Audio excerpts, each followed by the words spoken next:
It's been 24 years since Eric Wright, aka Eazy E, passed away due to the complications of the AIDS virus and left an unforgotten legacy with his true fans. But to this day, the questionable circumstances surrounding his death is still up for debate in the hip hop community and in general conversations when this subject is brought up.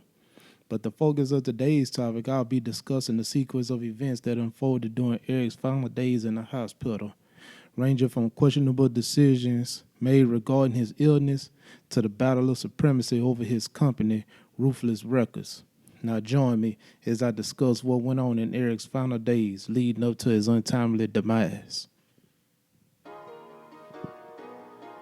On February 24th, 1995, Eric was admitted into the Cedar-Sinai Medical Center where he was in the advanced stages of AIDS. While hospitalized, he unexpectedly got married and changed his will. This raised a lot of suspicion to the people who was close to Eric and familiar with the situation, seeing that he was in a coma, on a breathing machine, and wasn't physically or mentally able to make decisions on his own. Right after this questionable transaction took place, a conflict ensued over who had the rights to the estate. The adversaries included his new wife, Tamika, his parents, his other baby mamas, but the real confrontation was between Tamika and a guy named Mike Klein. Now, for those who don't know who Mike Klein is, let me give you a quick backstory. Back in '91, Jerry Hill and Eazy E had a life-threatening confrontation with Suge Knight and his bodyguards, and Jerry realized he needed to beef up his security, so he reached out to Mike Klein. Mike is an ex-Israeli soldier who Gary Ballard described as a bad motherfucker who could shoot the wings off a fly. Being part of the JDL, the Jewish Defense League, he led a group of ex-mercenaries who were known for being tough and brutal. So Jerry hired him to provide security. Long story short, Mike confronted Suge and they had no more problems. Over time, Mike and Eric got close, and during the time when Ruthless money was low, Mike invested $10 million into the company, and Eric promoted Klein from head of security to head of business affairs. Mike claimed that he and Eric had a written agreement stating that once the proceeds from the company exceeded $10 million, Eric would make him 50% owner. Eventually, the proceeds did exceed $10 million, giving Mike the right to claim part ownership in Ruthless Records. Now, let's start from the beginning. When Eric entered Norwalk Community Hospital, he was there for a week because he was having difficulty breathing. He had a history of asthma. His condition worsened, so he was moved from Norwalk to Cedar-Sinai in late February, and the specialist diagnosed him with AIDS. Over the next few weeks, Eric's condition wasn't getting any better, so a specialist advised him about a procedure that could be done to assist him with his breathing condition. However, the specialist also told Eric that he could die during the procedure. So Eric decided to wait so he could get his affairs in order. He hired some estate lawyers, and on March 14, 1995, he signed his will and trust. And on March 15, Eric had the surgical procedure, but unfortunately the procedure was not successful and he fell into a coma and never regained consciousness.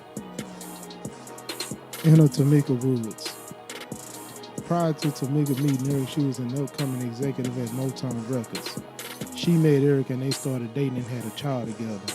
She was Eric's on again, off again girlfriend, but nobody from the outside really knew her. She pops up out of nowhere, marries Eric, and becomes the new executive over his will, and changes were made instantly. BG Knockout quoted on the Vlad interview, "We didn't know Tamika. We never met this lady. She didn't pop up until after Eric was in the hospital. But we knew he had some girl he was head over heels with because there were times we talked on the phone he would be with her, but he never exposed her. She popped up in the end, and once he passed, she turned the company upside down. She let all the artists go. She kept Bone because they were contractually obligated, and she put their last few records out, but she shitted on everybody, family included." When Mike Klein was asked if he knew who Tamika was, he stated, "I knew she was one of Wright's girlfriends. She married him on his deathbed 24 hours before he went into a coma."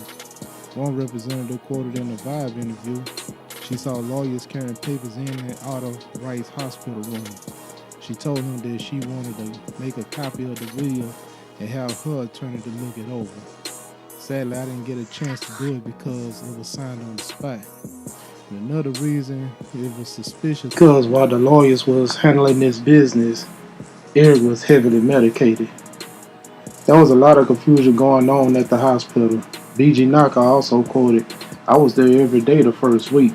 The first room he was in, they were letting people come. Then when you go back, they had more rules and only certain people could come. Then they put him in a different room. Then only his mom and dad could come. Then they put him on a different floor. It started getting too hectic, so I stopped going." Tamika quoted in the interview, "I had to move him from room to room under different aliases because we had to screen his visitors. Old girlfriends and other women were coming up there making threats. One woman said that she was HIV positive and filed a lawsuit against his estate. Other women claiming they were suing for punitive damages." Tamika went as far as replacing Eric's Samoan bodyguards with the Nation of Islam. They guarded Eric's hospital room to where no one could visit him. They were on guard at the record label and a few personal properties. And the facts were sent out to the Ruthless office explaining that Tamika was now Eric's representative. They took notice, but not too many people was happy about it. And the ones who was most vocal about it was Ruthless' new artist at the time, Bone. Which brings me to my next topic, Bone Thugs and Harmony. When Bone came on the scene in 1994, they brought a fresh new style to hip hop with their tongue-twisting lyrics and harmonizing vocals. And they were brought to Ruthless at a time when Ruthless really needed a strong comeback, and Bone was the shot in the arm they needed to get back on the charts and reclaim their rightful place in hip hop. When they joined the Ruthless family, they recorded Creeping on the Come Up and E 1999 Eternal at the same time. Both albums were finished in the summer of 1994. Now, when they did these albums, they weren't under contract. They were just under a general agreement. But after Creeping on the Come Up was released and went platinum, Jerry Heller signed them to a deal. Over the following months, Bone didn't like the way things were going at the label. So when Eric became ill, Bone wanted to get out of their contracts because number one, they wasn't getting paid, and number two, they didn't know how the label was going to be ran or if the label was even going to be around if Eric pays. So while Eric was fighting for his life and Bone contemplating, an unknown individual snuck in the studio where Bone was recording their music and made copies of their masters because Bone was threatening to take their music elsewhere if they didn't get paid. So this unknown individual made copies of the masters just in case Bone illegally broke their contracts. But however, Bone ended up staying with Ruthless because their contracts were still new. So they really couldn't go anywhere even if they wanted to. Tension was at an all-time high. Artists were worried about their careers and people was worried about the future of Ruthless Records, and everyone confused on how Eric going to the hospital for a regular cough and end up with AIDS. One representative stated when they first heard the news they wanted to keep it under wraps, but the nursing staff and other employees started spreading news all over the hospital. And if that wasn't enough, Tamika and Sweeney gets on national TV and gives a statement revealing that Eric had AIDS. The media really blew it out of control. The public didn't need to know that because we didn't know for sure if he had AIDS or just simply had pneumonia. Another thing that aggravated people close to the situation was Tamika's actions. Besides her being overly persistent about marrying Eric and gaining control of his will, she wasn't very persistent when it came to Eric's health care. She didn't pursue other remedies or alternative procedures to see if it would revert his condition. She wasn't aggressive with the staff. They mentioned another hospital that specialized with AIDS patients, and you had to have money to get in. But the thing was, Eric had the money, but they never followed up with it. They just felt Tamika just gave up on Eric. And they were still wondering how Tamika was able to manipulate the situation and marry Eric. The marriage was a joke. His family, friends, and associates all stated Eric didn't want to get married because he enjoyed having multiple girlfriends. Rhythm D stated before Eric went into the hospital, he had an oxygen tank and a mask because his lungs had gotten weak. and he asked Eric was he ever going to get hitched. Eric took off his mask and said, "Hell no," and put his mask back on. Gary Ballin stated that Tamika had called him up to book her and Eric a trip overseas because they were going to get married. Gary called up Eric to get verification and asked him about this, and Eric laughed it off and he said, "Hell no." And many verified that Eric's name was typed on the marriage certificate. And Gary Ballin quoted, "Tamika came and married him on his deathbed, had the will signed over to her on his deathbed because he was in a coma. He never signed that marriage certificate. I still got a copy of that." And they pulled the plug on him the next day.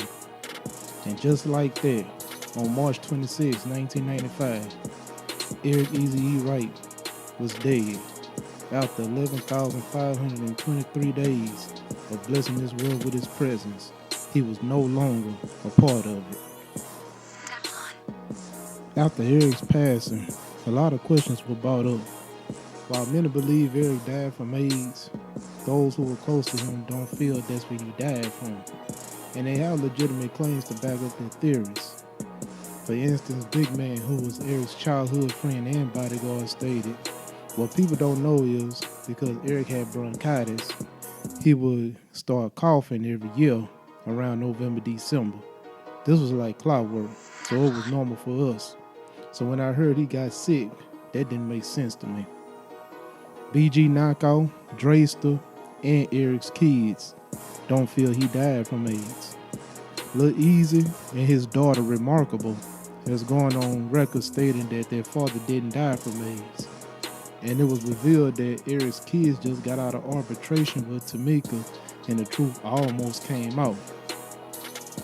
BG Knockout and Dayz mentioned his death certificate, stating his cause of death was cardiac arrest, not AIDS, not cardiac arrest due to the AIDS virus, just cardiac arrest. And, they also mentioned that if they was in the authority, they would have his body exhumed to have it looked into. And Big Reg, another friend of Eric, stated, "We backed the doctor into a corner asking him what the hell happened. The doctor was apprehensive and then he said Eric died from AIDS. And we said, whoa, what the hell? How did he get AIDS? He just came in here for pneumonia." Then there's the hundreds of stories about him being injected with AIDS. And there's the statement that Swinney gave and presented it as if Eric wrote it. People was wondering, how could he write a statement when he's on the breathing machine, unconscious, couldn't talk or move, so how could he write? What do you think? The only thing I can say is that we can all agree on is something very fishy happened to Eric at Cedars-Sinai Medical Center. So many questions and even less answers. End of the story, right? Wrong. Eric's passing was just a catalyst in an event of what was to become the civil war of Ruthless Records. Stay tuned for part 2.